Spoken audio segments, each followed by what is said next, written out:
নমস্কার বন্ধুরা, তোমরা কেমন আছো? আজ আমি আবার বাংলা সিরিয়াল সমাচারে রোশনাইয়ের এক নতুন এপিসোড নিয়ে ফিরে এসেছি। শুরুতেই আমরা দেখতে পাচ্ছি সবাই হসপিটালে আরণ্যকের কেবিনে কথা বলছে। জাহ্নবী তখন বলে, বাদশা একবার তুমি বাড়ি ফিরে চলো, তারপর সেলিব্রেশনই সেলিব্রেশন। বাদশা বলে, দ্যাটস লাভলি। বাদশার মা বলে, বাদশা যতদিন না তুমি পুরোপুরি সুস্থ হচ্ছ কাজকর্ম কিন্তু সব বন্ধ, বুঝেছ? ছোটুও তখন বলে, হ্যাঁ হ্যাঁ একদমই তাই। তার সাথেই বলে যে, আচ্ছা বৌদি, বাদশা যতদিন না সুস্থ হচ্ছে ততদিন বাড়িতে কোনো উৎসব না করলেই নয়? তখন বাদশা যেন রোশনাইয়ের উপর রাগ থেকে বলতে থাকে, না, উৎসব হলে আমার মনটা আরও ভালো হয়ে যাবে। আর আমাদের বিয়ের পার্টিটা যেন কবে, মানে বিয়ের অ্যানাউন্সমেন্টের পার্টিটা? আরণ্যকের মা তখন বলে, এই তো সানডে। বাদশা বলে, ওই দিন যাতে পার্টিটা হয়। গরিমা বলে, আরণ্যক আমরা চাইলে পার্টিটা পিছিয়ে নিতে পারি, কারণ তোমার শরীরটা তো এখন অতটাও ভালো নয়। আরণ্যক বলে, না না, এমনি অনেক দেরি হয়ে গেছে, আমি আর দেরি করতে চাই না। এই শুনে রোশনাইয়ের মনটা খুব খারাপ হয়ে যায়, আর রোশনাই গ্লাসে ঢালার পরিবর্তে জুসটা প্রায় অর্ধেকটাই মাটিতে ফেলে দেয়। এই দেখে গরিমা বলে, তুমি এ কী করছো? তুমি তো অর্ধেক জুসটাই ফেলে দিলে। এই দেখে জাহ্নবী খুব রেগে যায় এবং কথা শুনিয়ে দেয়। ছোটু বলে, আরে এক আধটা ভুল তো হতেই পারে, ওটা কোনো ব্যাপার নয়। তখন জুসটা গরিমা নিয়ে আরণ্যককে খাইয়ে দেয়। জাহ্নবী বলে, দেখেছো আরণ্যকের কত যত্ন করে গরিমা, কত খেয়াল রাখে। বাদশা বলে, আমি জানি তো গরিমা আমাকে কতটা ভালোবাসে, আর আমাকে কখনো ডিসরেসপেক্ট করে না। এই পৃথিবীতে কেউ কেউ আমায় মারতে চায়, আর কেউ আমায় বাঁচাতে চায়। আর এগুলো বলতে বলতে মনে মনে রোশনাইয়ের কথা ভাবতে থাকে। আজ আমি সবার সামনে বলছি, গরিমা তুমি আমার লক্ষ্মী। এই শুনে সবাই খুব খুশি হয়ে যায়, আর মনে মনে রোশনাই খুব দুঃখ পায়। সে দাঁড়িয়ে দেখতে থাকে। এদিকে জাহ্নবী আর গরিমা ছোটুর কাছে খোঁজ করতে থাকে রোশনাইয়ের। ছোটু বলে, কোন মেয়েটার কথা বলছিস তোরা বলতো? জাহ্নবী বলে, এমন করে বলছো যেন আকাশ থেকে পড়লে। তখন ওরা রোশনাইয়ের কথা জিজ্ঞেস করতে থাকে। ছোটু বলে, আমি তো কয়দিন বাদশাকে নিয়ে ব্যস্ত হয়ে পড়েছি, মনে মনে শুধু বাদশার কথাই ভাবছি। তাই ওই মেয়েটা কোথায় গেল, কি করছে আমি কিছুই জানি না, আমি ভাবার সময়ও পাইনি। জাহ্নবী বলে, তুমি জানো না? এটা তো হতেই পারে না। রোশনাইয়ের কথা তুমি ভাববে না, এটা কি কোনোদিনও হতে পারে গরিমা? গরিমা বলে, রোশনাই বেনারস যেতেই পারে না, ও বেনারস চলে যাবে এটা তো কখনো হতে পারে না। এখানেই কোথাও ঘাপটি মেরে লুকিয়ে আছে। জাহ্নবী বলে, গরিমা নিজের ভালোবাসা দিয়ে আরণ্যককে তুমি ভালো করে তুলেছ।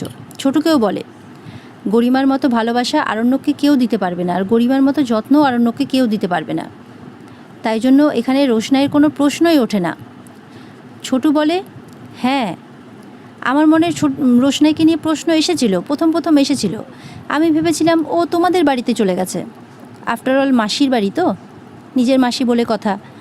তখন গরিমা বলে, আমাদের বাড়িতে গেলে আমি তোমাকে প্রশ্ন করতাম না ছোটু। এই বলে সমানে গরিমা আর জাহ্নবী ছোটুকে প্রশ্ন করতে থাকে। আর ছোটু বলে, আরে আমার কোনো কন্ট্যাক্টই হয়নি রোশনাইয়ের সাথে। গরিমা বলে, রোশনাই যদি এরপর আর কিছু করতে আসে না, তাহলে আমার থেকে খারাপ আর কেউ হবে না। তখন ছোটু বাদশার কেবিনে চলে যায় বাদশাকে দেখবে বলে। এদিকে দেখা যায় কেবিনে রোশনাই স্যারজির সেবা করতে থাকে, তার গা হাত পা মুছিয়ে দিতে থাকে, তাকে খাইয়ে দিতে থাকে। ছোটু তখন এসে বাদশার সাথে কথা বলতে থাকে। ছোটু বলে, আচ্ছা বাদশা, শুনলাম বিয়ের অ্যানাউন্সমেন্টের ডেটটা নাকি তুই একই রেখেছিস, তো তোর শরীর টরীর ভালো থাকবে তো, তুই পারবি তো? বাদশা বলে, অনেক দেরি হয়ে গেছে ছোটু, আমি আর দেরি করতে চাই না। তা বেশ করেছিস, কিন্তু সেদিন তো আর রোশনাইকে খুঁজেই পাওয়া গেল না রে। বাদশা বলে, আমি বলছি সেদিন কি হয়েছিল। সেদিন ও আমাকে অপমান করেছে, আর এরকম অপমান জীবনে আমাকে কেউ করেনি। মেম সাহেব বলেছিল, কেউ কেউ আমাকে মারতে চায়, আর কেউ কেউ আমাকে বাঁচাতে চায়। রোশনাই আমাকে মারতে চেয়েছিল, আর গরিমা আমাকে বাঁচিয়েছে। এই কথাটা আমার মনে একদম গেঁথে গেছে। রোশনাই আমার কথা শোনেনি, ও রাজেশের সাথে ওর বয়ফ্রেন্ডের কাছে ফিরে গেছে। ছোটু বলে, একবার কি ভেবে দেখেছিস এর পেছনে কোনো কারণ থাকতে পারে কি না? বাদশা বলে, কোনো কারণ নেই। আসলে কি জানো তো ছোটু, রাজেশের অনেক টাকা, প্রচুর ক্ষমতা, আর এইসব মেয়েদের এইসবই দরকার। রোশনাই পাশে সব কিছু দাঁড়িয়ে শুনতে থাকে। তার মোটেও এইসব ভালো লাগে না, কিন্তু সে নিরুপায়, কিছু করার নেই। বাদশা বলে, একদম ঠিক কথা বলেছে, যেমন মা তার তেমন ঠিক মেয়ে। আর এই শুনে রোশনাইয়া নিজেকে কন্ট্রোল করতে পারে না, সে চিৎকার করে বলে ওঠে, বন্ধ করুন এই সব। আর বাদশা তখন অবাক হয়ে তার দিকে তাকিয়ে থাকে। বাদশা বলে, কি হয়েছে? আপনার কোনো প্রবলেম হচ্ছে? তখন রোশনাই বলে, আপনি পুরোপুরি সুস্থ নন, তাই এমন কিছু বলবেন না যাতে আপনার টেনশন হয়। ছোটু বলে, একটা কথা বলছি, বুঝতে পারলি তো? সেটা হচ্ছে, আমি ছোট থেকে একটা কথা শিখেছি, ভাবিয়া করিও কাজ, করিয়া ভাবিও না। মানুষ হয়তো এমন কিছু করে ফেলে যেটা সে মন থেকে চায় না। তুই এমন কিছু করছিস না তো বাদশা? বাদশা বলে, ছোটু, আমি যেটা করছি একদম ভেবেচিন্তেই করছি। গরিমা আমাকে খুব ভালোবাসে, আর আমিও গরিমাকে খুব ভালোবাসি, তাই আমি আর দেরি করতে চাই না। যত তাড়াতাড়ি সম্ভব আমরা আমাদের বিয়ের অ্যানাউন্সমেন্টটা সেরে ফেলতে চাই। এর মধ্যে অন্য কারো কথা কেন উঠছে? রোশনাই সব দাঁড়িয়ে দাঁড়িয়ে শুনতে থাকে। ছোটু বলে, তোর জীবন, তুই যা ভালো বুঝবি তাই কর। এই বলে ছোটু কেবিন থেকে চলে যায়। বাদশাহ তখন রোশনাইকে জিজ্ঞেস করতে থাকে অ্যাজ এ অ্যাটেন্ডেন্ট হিসেবে, আচ্ছা, তোমাকে তোমাকে আমাকে খাওয়াতে হবে না, আমি নিজেই খেয়ে নিতে পারবো।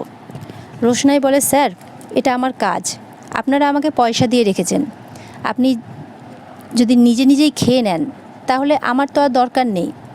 বাদশা তখন বলে, ঠিক আছে, খাইয়ে দাও। তখন রোশনাই বাদশাকে খাইয়ে দিতে থাকে। বাদশা বলে, আচ্ছা, তুমি কোথায় থাকো? রোশনাই বলে, সেটা জেনে আপনার কী লাভ? আরণ্যক বলে, বারে, তুমি আমার এত সেবা যত্ন করছো, এত দেখে রাখছো, আমি এইটুকু জানতে পারি না? রোশনাই বলে, থাকি, আশেপাশেই থাকি। বাদশা বলে, আশেপাশে বলতে হসপিটালের কাছে? রোশনাই বলে, হ্যাঁ, বলতে পারেন।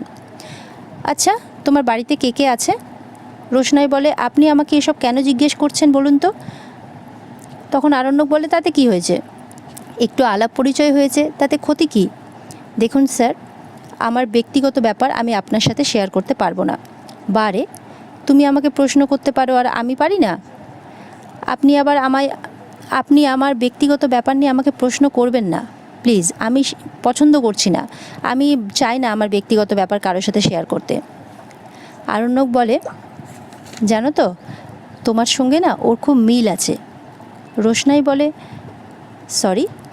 তখন আরণ্যক বলে, শুধু গলার মিল আছে এমনটাই নয়, ও রেগে গেলে ঠিক এইভাবেই আমার সাথে কথা বলতে থাকে। তখন রোশনাই অবাক হয়ে বলে, যে কার কথা বলছেন আপনি? ওটা তুমি চিনতে পারবে না, তুমি নিজের মতো কাজ করো, তুমি চিনতে পারবে না। তখন রোশনাই আবার আরণ্যককে খাওয়াতে থাকে। আরণ্যক ওকে জিজ্ঞাসা করে, আর অ্যাটেন্ডেন্টকে জিজ্ঞেস করে, যে আচ্ছা, আমি চোখ খুলতেই দেখতে পাই যে তুমি সোফাতে জেগে বসে আছো, তোমার ঘুম আসে না? তুমি ঘুমাও না? তখন রোশনাই বলে, এটাই তো আমার ডিউটি। আরণ্যক বলে, তাহলে তুমি ঘুমাও কখন? রোশনাই বলে, এই সকালের দিকে ঘুম পাই, তখন 2 ঘন্টা ঘুমিয়ে নিই। আচ্ছা, তুমি নাকি আমাদের বাড়িতে আসছো? তখন রোশনাই বলে, হ্যাঁ, টাকা পাবো তাই। আরণ্যক বলে, টাকা তো তুমি এখানেও পাবে, তুমি এখানে থেকেও তো কারো সেবা যত্ন করতে পারো, কোনো পেশেন্টের। তখন রোশনাই বলে, যে পেশেন্ট পাবো কোত্থেকে? আরণ্যক বলে, আচ্ছা, তুমি কতদূর পড়াশোনা করেছো? রোশনাই বলে, আপনি আবার আমাকে আমার ব্যক্তিগত প্রশ্ন করছেন? আরণ্যক বলে, না, আসলে আলাপ হয়েছে তো তাই। রোশনাই বলে, এই পৃথিবীতে কতজনের সাথে কতজনের আলাপ হয়, আবার কাজ শেষ হয়ে গেলে তারা আলাদা হয়ে যায়। তখন কিন্তু এই কথা শুনে আরণ্যক মনে মনে রোশনাইয়ের কথা ভাবতে থাকে। রোশনাই বলে, আমার সঙ্গেও আপনার আলাপ হলো, যখন আমার কাজ শেষ হয়ে যাবে তখন আপনার সাথে আমার আলাপও শেষ হয়ে যাবে। আরণ্যক তখন মনে মনে আবারও রোশনাইয়ের কথা ভাবতে থাকে। আর এখানেই আজকের পর্ব শেষ হয়ে যায়। তো বন্ধুরা, কেমন লাগলো তোমাদের আজকের পর্ব আমাকে কমেন্ট করতে ভুলো না যেন, আর সাবস্ক্রাইব অবশ্যই করবে।